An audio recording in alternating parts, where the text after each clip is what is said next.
The Hearts of Gold podcast is brought to you by the Grow and Share Network, produced by Off the Walter Media Productions. Welcome to Hearts of Gold. Today I have Emma with us. Hi, Emma. Hi. Can you tell us about your Girl Scout Gold Award project? I did a project called Caring for Our Community, which I addressed the global issue of civic engagement. And how I came up with this idea was a lot of teens specifically in my community, I noticed weren't being very civically active, participating in different ways. And I know something that I've always enjoyed doing is being involved in my community through different ways. So I thought this is an issue that I think probably expands farther than my local high school. So I did research and I found out that civic engagement is something that lacks among teens in the United States as a whole and also my local community for several reasons. It can be because there's not necessarily a lot of education about it, how to be involved, different ways you can be involved at schools. And also there's something called a civic desert, which is where there's not a lot of civic engagement opportunities necessarily in an area. So once I knew this was something I wanted to address, I decided to reach out to my local public library because I've always loved going to the library. It's been someplace that I've grown up in, and it's a place where people go to be involved in their community. So I reached out to them and I based my project to be a collaboration with my local library, the Peachtree Corners library. So one part of my project was a 2-program in-person series. I called it A Weekend of Civic Engagement. It was a Saturday-Sunday event where on Saturday I addressed community service and that area of civic engagement. And I had different community service activities that teens could come and do during that day. And the second day, I decided to address caring for the environment in the community, for example, recycling or park cleanup days, things like that. So I did a program centered on that.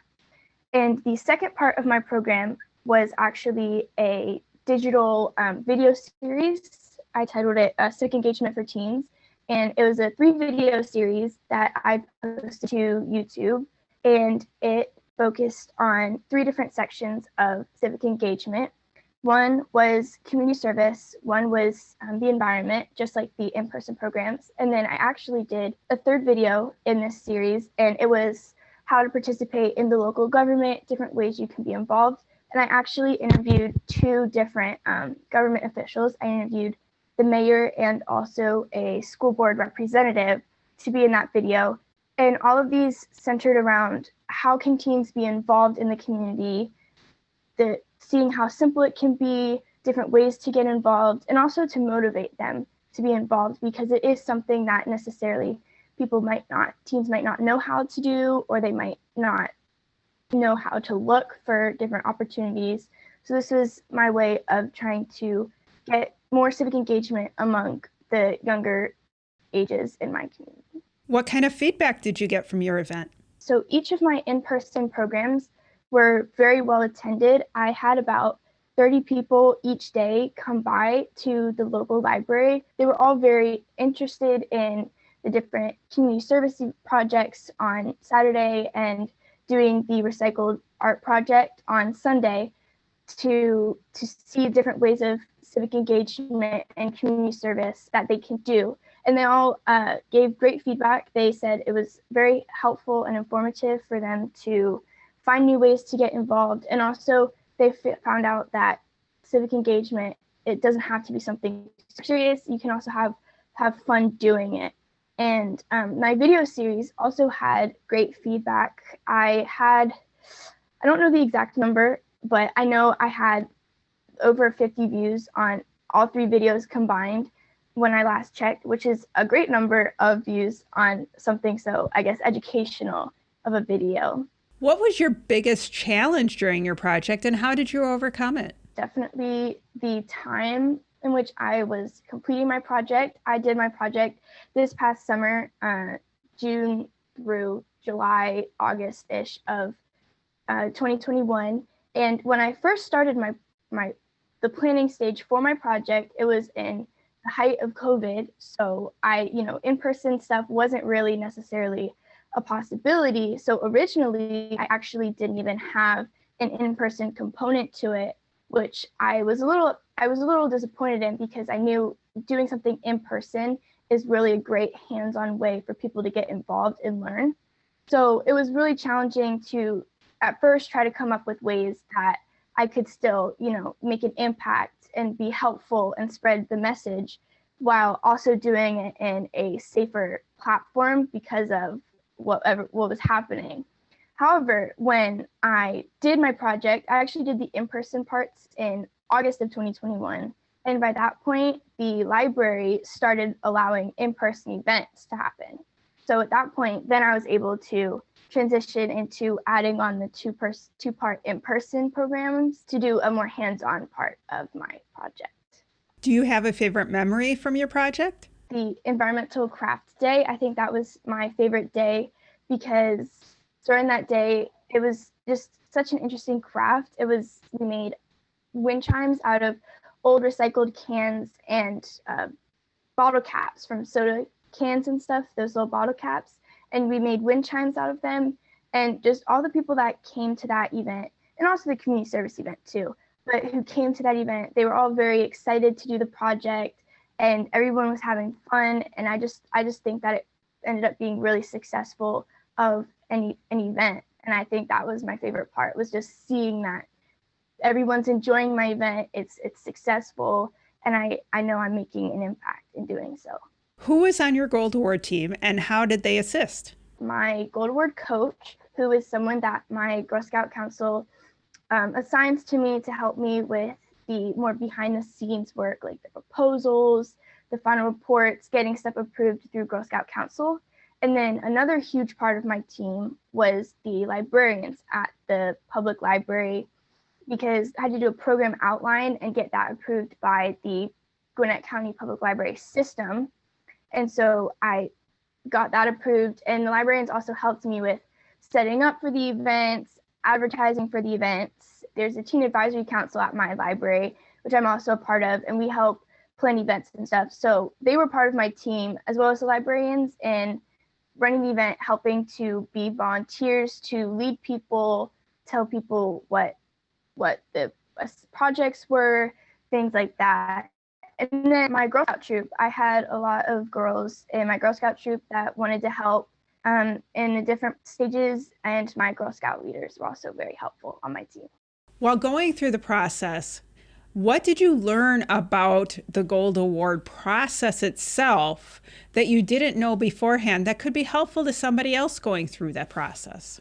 There's a lot of behind the scenes, like paperwork and things that you need to do before you can even get started on your project. I know for me personally, that was something I struggled with in the beginning, was really making sure I got my Gold Award proposal to be its best so I could get approved by Girl Scouts and have my Girl Scout interview to start my project. So I would definitely say that for girls in the future who are starting the Girl Scout project, the proposal and the final report, they may seem long and tedious, writing answers to all those questions, but they're very helpful in making sure you're having ironed out plans, fleshing out anything that, isn't necessarily good, making tweaks and edits, things like that. You are also involved in 4-H. How do you see 4-H comparable to Girl Scouts, and where does it differ? They both do a lot of community building events, and honestly, they're both very civically engaged programs. Girl Scouts, I've done so many activities in my community, whether it be community service or just going to fun events. And 4-H does the same. I do community service at my 4-H, and I also do different, 4-H like activities over the summer or during the year. And they both really focus on growing the next generation of people. They really focus on making you better, learning new things, and just growing as a person as you become older. I encourage girls that are active in lots of other organizations to consider how those different activities can complement each other. With 4-H and Girl Scouts, I'm in a rural area, so we have lots of girls that are in both activities. Oftentimes, things that girls do in Girl Scouts, they can take and submit to the fair, or activities they're doing in 4-H can feed into other journeys or badge work that they're doing in Girl Scouts. Do you have some examples of where that's happened in your life? Something I do every year in 4-H is called DPA, which is District Project Achievement. And that's a public speaking competition of sorts where there's a weekend and you pick a topic. For example, I normally pick history as a topic for my public speaking. I love history. I love learning about different historical events. But you go during this weekend and you make a presentation about it.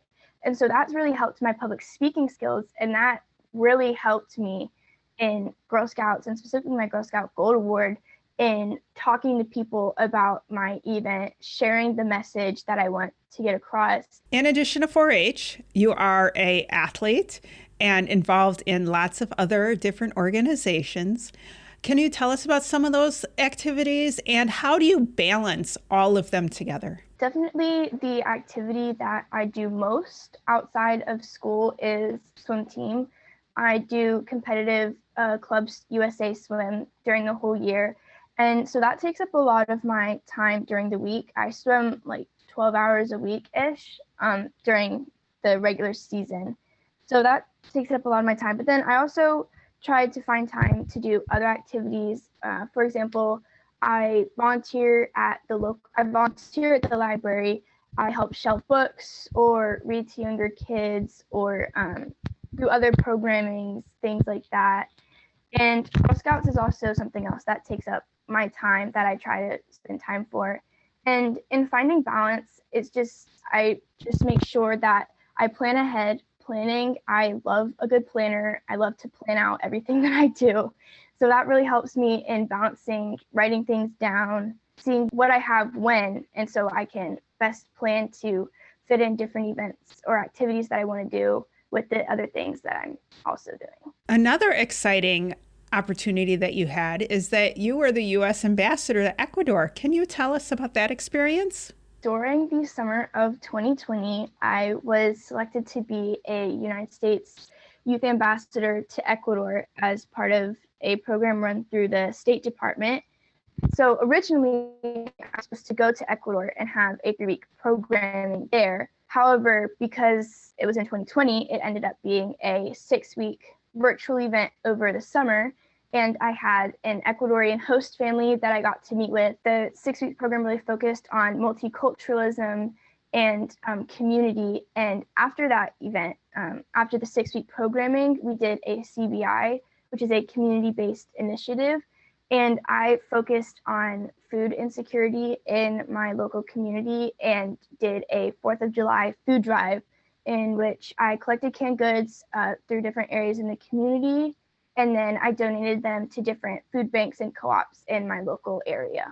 You are also going to get to experience a trip that I would love to do coming up, and that is to go on a destination trip to Italy. What is that destination trip? My sister and I are both going, which I'm very excited about. We applied and got selected to be in the Girl Scout destination this summer called Cuisine and Culture in Northern Italy. So this July, the end of July, will be 10 days in Italy, going to different stops. We're hitting the big cities in Northern Italy, going to Milan, Bologna, Florence, Rome. And while we're there, we're going to taste all of the cuisine that is in Italy, which is very exciting. I have traveled to Italy, and the food is exquisite.